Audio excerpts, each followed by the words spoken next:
Sema ni vibaya kuenjoy the moment, it's good, but you're supposed to, as a man you're supposed to think after hapa unaendaje, juu kinaweza kuramba anytime. Gonna take care of these women, Other men, other punitive men. No maana nakwambia we are living in a whole different world. True. From boomers and millennials. So usiwe advise na millennial, usiwe advise na boomer about how you're gonna live your life, because right now the economy is hard, pampers are expensive, and then millennial was told by a boomer mom that go to school, right? We went to fucking school. Yeah. It's not fucking helping to an extent.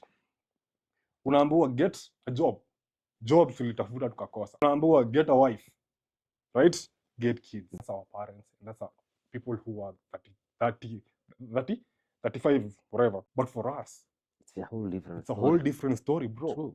It's a whole fucking different story. Right now unaweza kuwa bowler within a fucking year. Msaidie service. Sasa unaweza kuwa bowler within a fucking Kisema ni vibaya kuenjoy the moment, it's good, but you're supposed to, as a man you're supposed to think after hapa unaendaje, juu kinaweza kuramba anytime.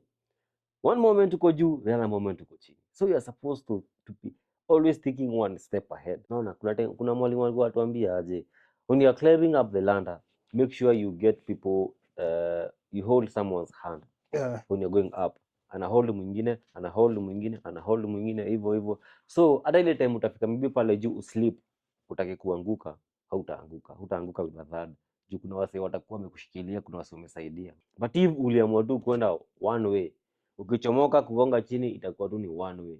Unaona, na vile watu wanapenda kucelebrate failures za watu, sijui ni kama vichwa zao watu wanakuanga tu wamechizi kiplani, ama I don't understand.